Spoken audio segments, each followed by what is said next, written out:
Hey you guys, so this message I woke up with, and it is about obedience is better than sacrifice. So this is a phrase that first originated in the Old Testament, where they were conducting sacrifices, and this was a concept that without obedience then there was some level of physical sacrifice. So the Old Testament, I went over this before, is more in the masculine energy.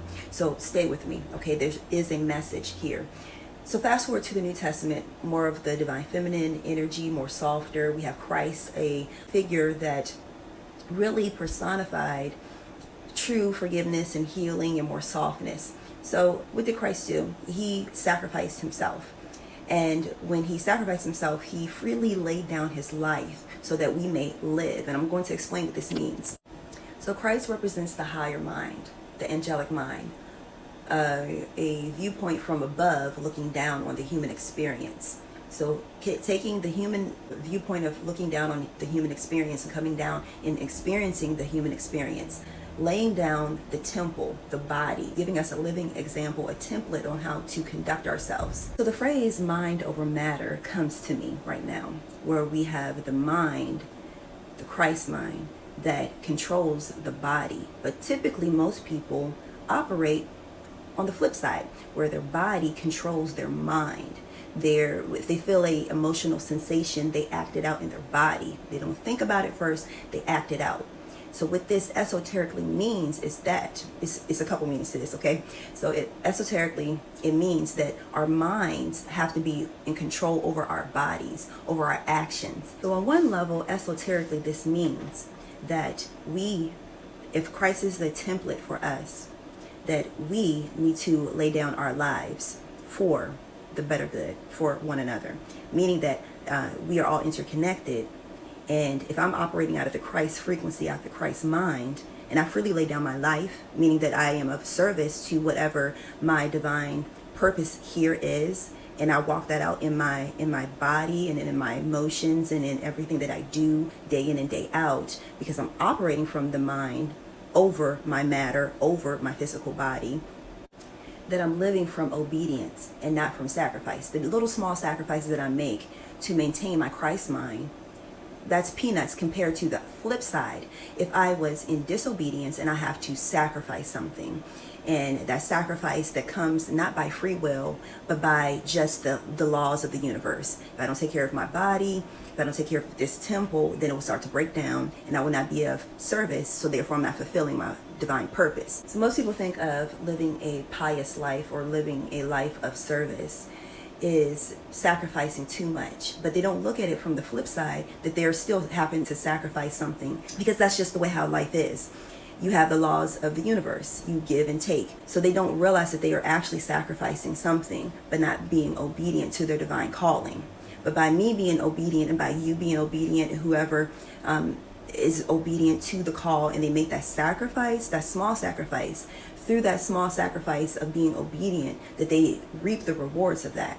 But on the flip side, for those that feel that they make sacrifices, whether typically subconsciously, through poor diet, through poor choices of life, and they're sacrificing their birthright to major blessings, to miraculous miracles, to having authority over their body, because they're living on the flip side. Their body rules over their mind. But when we sacrifice, make those small sacrifices to be dedicated to our spiritual journey and to be dedicated to being of service to one another, first to our divine calling, that is to whatever God, angel, whatever, you fill in the blank, whatever that may be for you. I'm not here to dictate what that is. I use the example of the Bible because that's what resonates with me. We're being obedient to that little small sacrifice will only reap rewards. On the flip side, if you're being disobedient, you are always going to be making sacrifices. When you live to be of service to whatever your divine calling is, you will see the patterns that have been set up, all these systems that have been set up to keep people on the flip side. I'll call it just the flip side.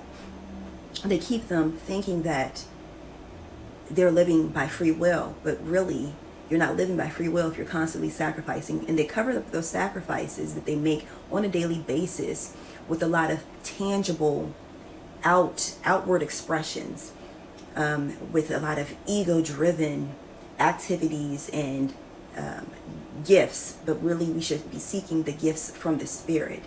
So everybody has a purpose. Everybody comes down here for a specific purpose, and they are supposed to fulfill that purpose. Now, some may fulfill that purpose by living a divine purpose and living an intentional life. And that's what your spiritual journey is, an intentional journey to live out a divine purpose. And with that, by being obedient, that you get the blessings. Your path is a little more easier. Things just seem to flow a little better. On the flip side, where people, they still live out a purpose, but they don't live their highest purpose. And through that comes with a lot of bondage, a lot of baggage, a lot of, they call generational curses. And they become slaves to a machine, and they don't even realize it.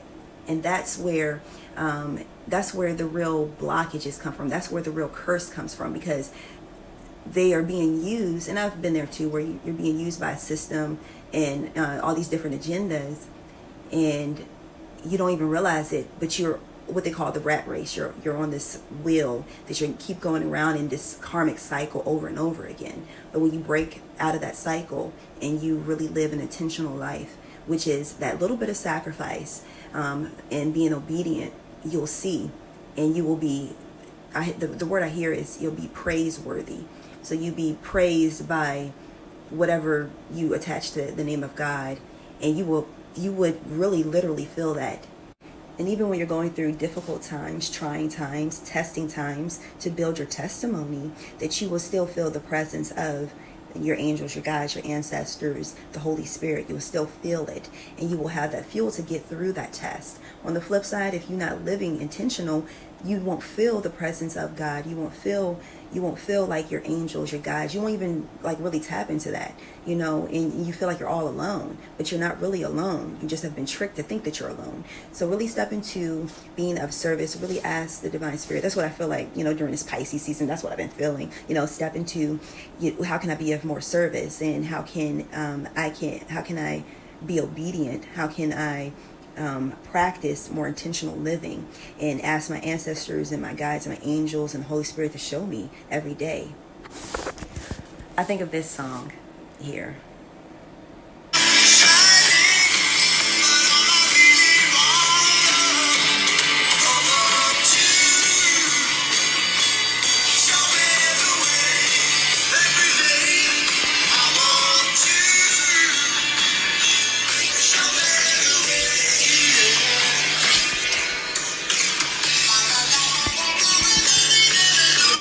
So pray for your angels, your guides, your ancestors, the Holy Spirit to show you every day the way that they want you to be of service, and you will reap the rewards. Much blessings. This is Minister Ashley. Peace.